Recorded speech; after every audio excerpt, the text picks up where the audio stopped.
Eyebrow hair 3 in 1. Korang boleh tengok dekat belakang kotak ni, ada tunjuk cara-cara nak ni. Dia punya eyebrow wax, senang dah, tak payah nak beli wax. So atas dia ni untuk korang kemaskan kening, dia punya spoolie.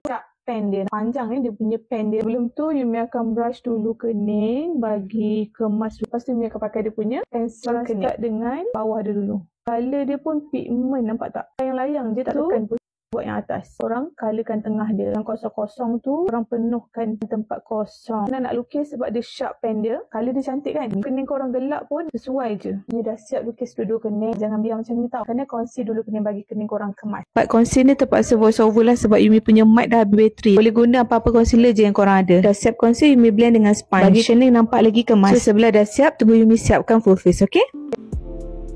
Yumi dah siap full face makeup, dah siap buat kening dengan 1 minute mereka eyebrow ni. Last sekali Yumi akan pakai dia punya eyebrow gel. Dia tolak-tolak je ke atas macam tu, bagi pacak-pacak yang atas tu. Nampak? Dah siap. Kat mana korang nak dapatkan eyebrow 1 minute mereka ni? Boleh beli dekat Kunivia.